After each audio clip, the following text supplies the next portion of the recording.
Now here in this 1/12 one, it says a metallic sphere of radius 20 centimeter is completely dipped in water. अब एक sphere है जिसको पूरी तरीके से पानी में डिप किया हुआ है. So we need to find the buoyant force. अब force हमें पता है वैसे तो क्या होता है m into g.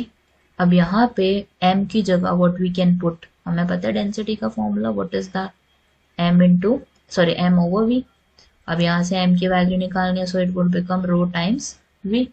तो हमारे पास density into velocity into g is the m की वैल्यू मैंने इसमें सब्स्टिट्यूट किया. Now rho of water is nothing but 1000 kg metre cube. Volume निकालना पड़ेगा हमें, और वॉल्यूम होता क्या है स्फीयर का, it is 4/3 pi are cube into जी. जी की वैल्यू क्या पुट करोगे, यू कैन पुट 10 सिंप्लीफिकेशन के लिए. So you have 1000 into 4/3 and then you have pi की value 1000 is there, 4/3 is there, pi की वैल्यू 22/7 होती है.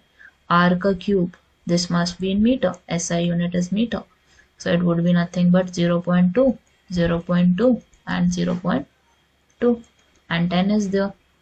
Removing the decimal आपको क्या मिल जाएगा, 10, 10 is there and 10 is there.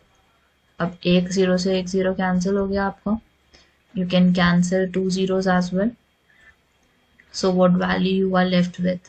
You have 10 into 4 into 22 into 2 is there and then 2 is there, 2 is there, और denominator में हमारे पास क्या आ जाएगा, 21 would be there. अब यहाँ पे और कोई टर्म हमारी सिंप्लीफाई नहीं हो सकती, so we would be multiplying all the numbers here. So we have 2 into 2 into 2, that's 8.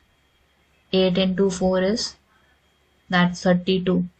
32 is there and 10 is there. 32 को 10 से मल्टीप्लाई करोगे, so you would get 320 into 22 divided by 11. So you would be getting 7040 in the numerator and divided by 21. So this must be something like 300 and something value, because हमें पता है 70 है ना.